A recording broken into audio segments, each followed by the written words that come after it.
आइटमहरु अहिले प्लास्टिकमा हिजो तपाईले 100 रुपैयाँमा किन्ने वस्तु आज 300 मा पनि पाउन गाह्रो छ।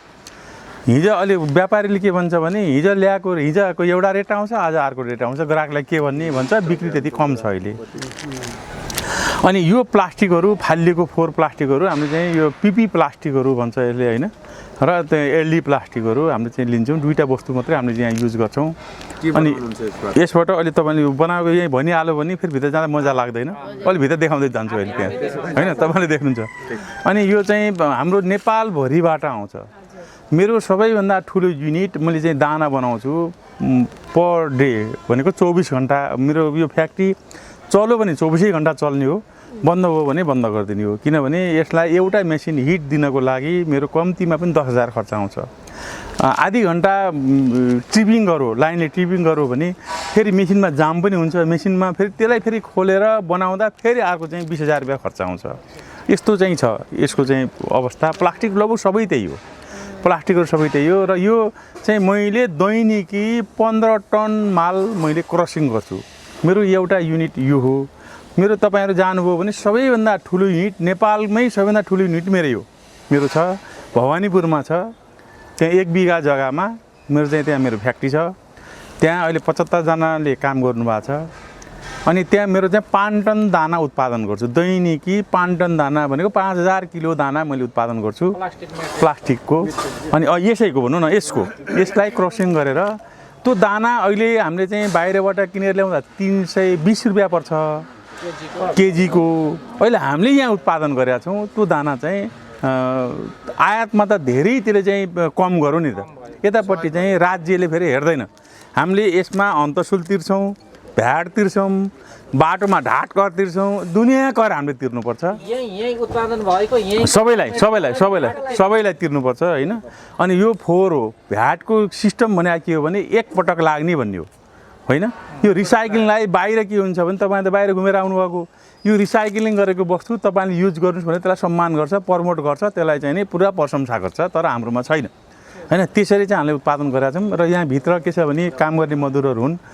अब अलिकति चाहिँ यो मेसिनरी पार्ट पनि भएको कारणले गर्दाखेरि चाहिँ अलिकति हिटर छ भित्र, गर्मी पनि छ हैन। अनि त्यसमा हजुरहरू अलिकति त्यसलाई गर्नु होला। अनि अब भित्र जाउँ, फ्याक्ट्री हेरौँ। तर के छ भने काम जे गरे पनि हुन्छ। अहिले मैले भने नि काम जे गरे पनि हुन्छ। यति पैसा चाहिँ म अस्ति त्यो सहकारीको म अध्यक्ष चाहिँ छु।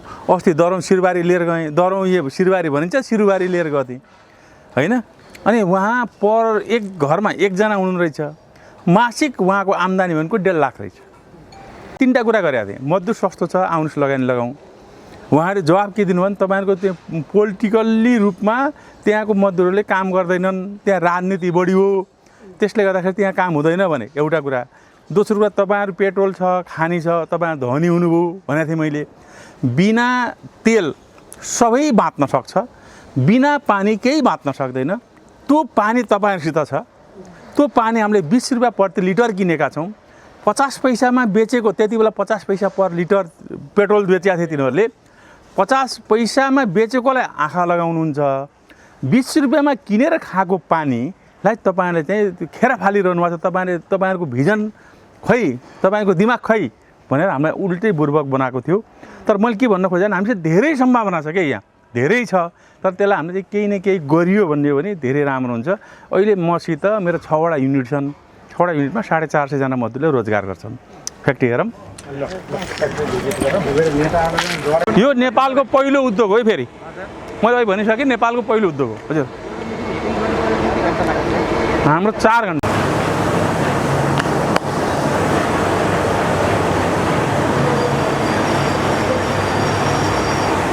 दाना हो राम्रो खाले। अनि पर डे मैले 5 टन दाना मैले उत्पादन गर्छु। 5000 किलो मैले उत्पादन गर्छु। र यसबाट धेरै चिज प्लास्टिकबाट सेकेन्डबाट बनाउने सबै कुर्ची तपाईको चाहिँ नि धेरै कुराहरू यसबाट यो दानाबाट बन्छ। तर अहिले मैले चाहिँ यहाँ सुतली बनाउँछु। चप्पलहरुलाई नि यसै पुरानो प्रविधिलाई कटिङ गरेर फेरि ग्राइन्डिङ गरेर फेरि दाना बनाएर हामीले युज गर्थ्यौँ। अहिले चाहिँ त्यो चाहिँ छैन। यहाँ यसमा चाहिँ अहिले हामीले चाहिँ यो के गरेको छ भने हजुर एचडीबी त होइन, होइन पीपी हो। एचडीबी मेरो अर्को प्लान छ। साइजमा यस्तो दानाहरू बनाउँछ कि हो हो यो चाहिँ मेरो चाहिँ अब कति कुन साइज चाहियो त्यही साइज अनुसार हामीले बनाउँछौँ मलाई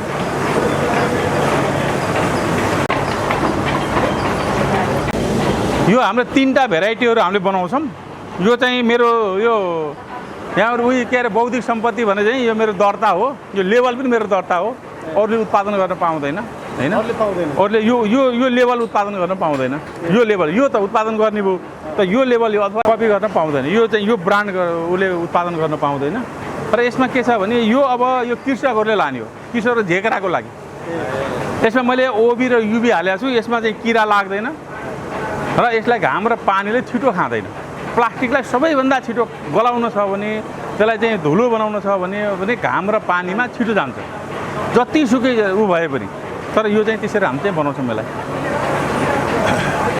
अब यसलाई त्यो अहिले त्यहाँ हामीले चाहिँ ऊहरू त्यहाँ यतापट्टि कोइलिङ भएको छ त्यो कोइलिङलाई हामीले यहाँ लिएर राख्छौँ हामीले कम चाहियो भन्ने हो भने यसलाई कम राख्छौँ अनि त्यसपछि अब यसले चाहिँ हाम्रो 3 mm को यसले बाँड्छ 3 mm 4 mm यसले बाँड्छ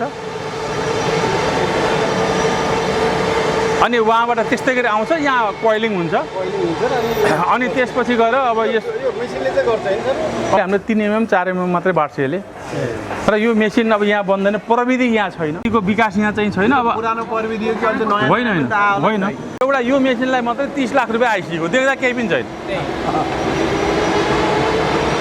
मोहरबाट मोहर भन्ने यही होइन सर अब खै अब जे भनौँ यही हो